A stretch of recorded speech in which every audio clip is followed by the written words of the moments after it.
अर्जुन माझ्या आईवडिलांकडे येऊन गुडघ्यावर बसून मला विचारणार होता का? अविश्वसनीय, मी स्वतःशी विचारले. आश्चर्य, दास्त, उत्साह, सावधगिरी ही सर्व भावना एकत्र माझ्यावर कोसळली.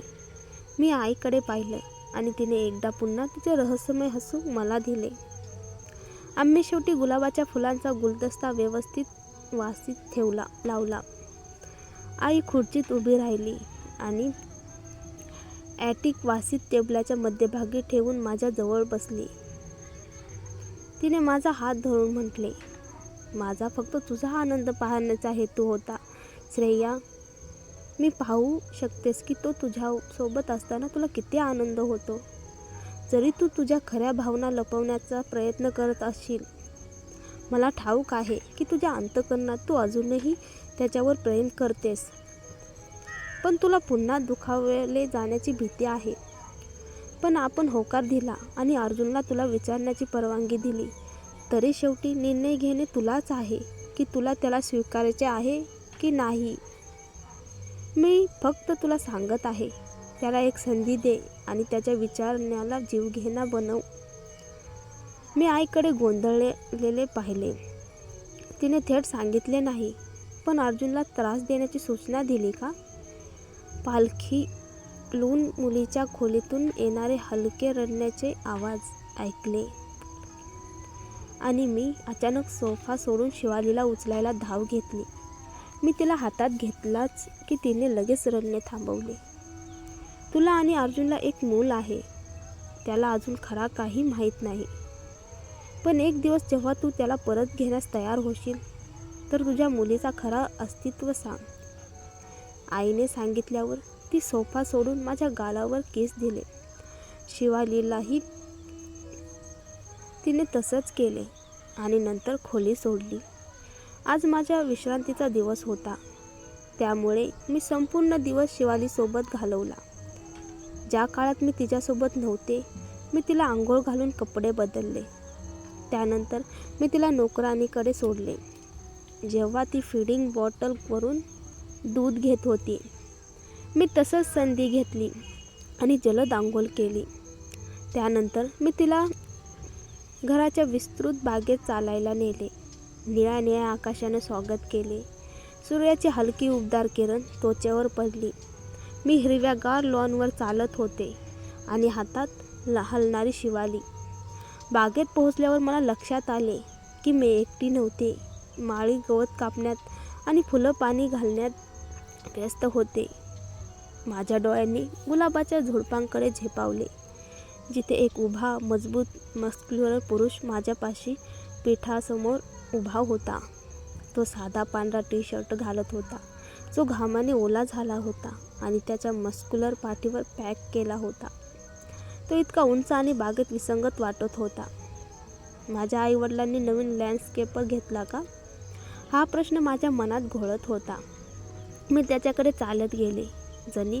जणू काही त्याला लक्षात आले की कोणी त्याकडे पाहत आहे.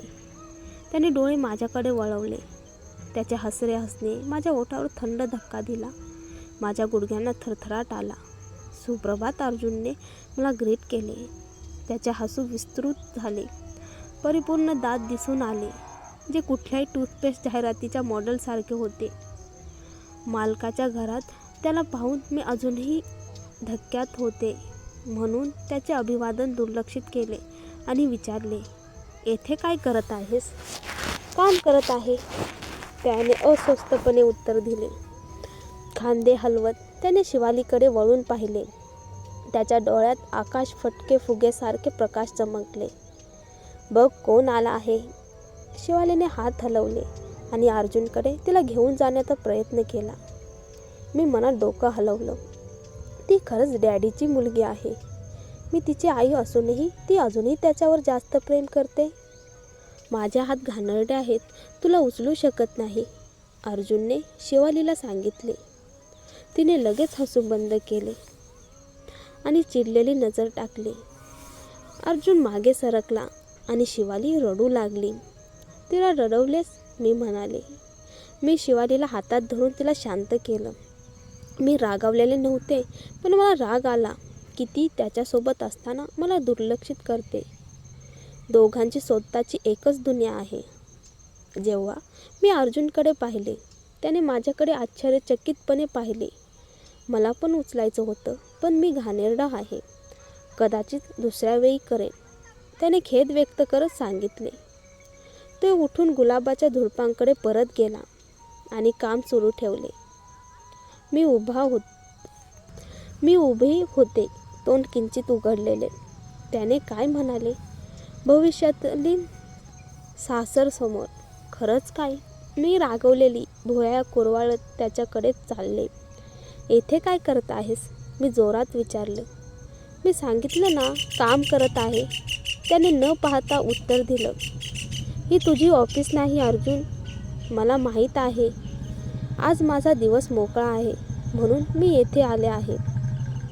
आज माझा आणि त्याचा दिवस मोकळा एकसारखा आहे. मी डोकं हलवलं आणि त्याच्याकडे पाहिलं. मी विचारते, का येथे आहेस? त्याने समजलं की मी गंभीर आहे. त्याने डोळे उघडले आणि श्वास सोडला. हा माझ्या प्रेमाचा भाग आहे.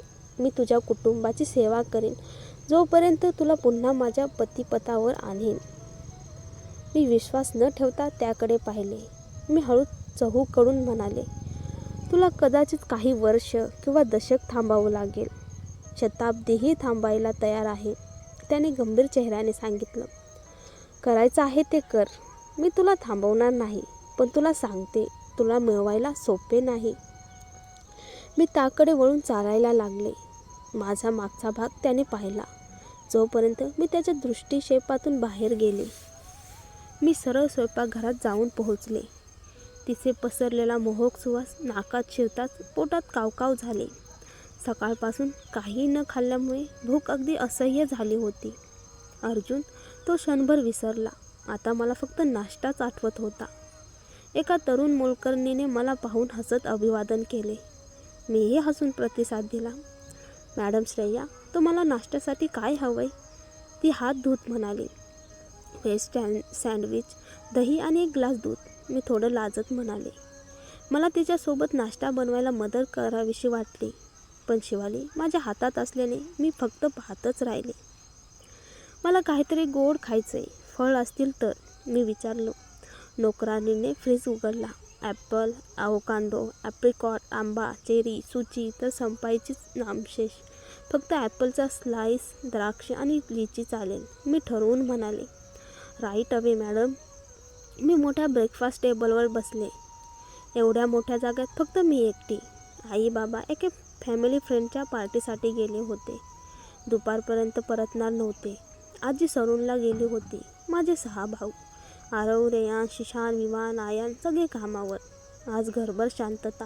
एकटी नाही, शिवाली माझ्याकडे होती आणि त्यात भर म्हणजे अर्जुन बागेत सेवा करत फिरत होता. दरवाजा उघडल्याचा आवाज आला. मी वळून पाहिलं आणि अर्जुन स्वयंपाकघरात दाखल झाला. त्याला पाहताच माझं हृदय धडधडून कोसळलं. हसत तो म्हणाला, ग्लास पाणी मिळेल का? नोकर उठणार इतक्यात तोच म्हणाला, नको, मी घेतो. त्याने पाणी घेतलं, मोठमोठे घोट घेतले आणि मी त्याच्याकडे पाहतच राहिले. त्याचे केस ओले, बहुतेक चेहरा धुतला असावा. शर्ट बदललेला, नवीन ग्रे टी शर्ट. तो दिसत होता अधिकच सुंदर, आकर्षक, धोकादायक. नोकराने माझ्यासमोर नाश्ता ठेवला. गरमागरम व्हेज सँडविच, दही, दूध आणि फळ. पोटाने पुन्हा कुरकुर केली. तू नाश्ता केला का? मी विचारलं. घरातून येण्याआधी केला, तो म्हणाला. मी सँडविच उचललं. गरम होतं म्हणून खाली ठेवावं लागलं. तितक्यात शिवाली माझ्या हातात वळवळू लागली. तिला पण खायचं होतं. माझी धडपड पाहून अर्जुन पुढे आला. मी धरू का तिला? मी हसून मान हलवली. त्याने शिवालीला उचलताच ती त्याच्याकडे निवांत झाली. मी निर्धास्तपणे नाश्ता करू लागले. शिवाली तर त्याच्या हातात इतकी सुखावली होती की जणू मी आहे की नाही तिला पत्ता नाही. नाश्ता झाल्यावर मी प्लेट धुण्यासाठी उभी राहिले. नोकराने नकार दिला, पण मी आग्रह करून केलं. त्यानंतर आम्ही हॉलमध्ये बसलो. तेव्हाच माझा फोन वाजला. हॅलो, मी आनंदाने म्हणाले. पण तिकडे शांतता. क्षणात कॉल कट झाला. कोण होता? अर्जुनने विचारलं. माहीत नाही, अननोन नंबर. ताबडतोब एक मेसेज आला. स्क्रीनवर नजरेने पडताच माझे डोळे विस्फारले. हृदय जोरात धडधडू लागलं. मेसेजमध्ये मोठ्या अक्षरात लिहिलेलं होतं, if you want to see your son Divyansh alive, go to this address, don't tell anyone or he will die. माझ्या हातातून फोन जवळपास खालीच पडला. मी जागीच गोठले.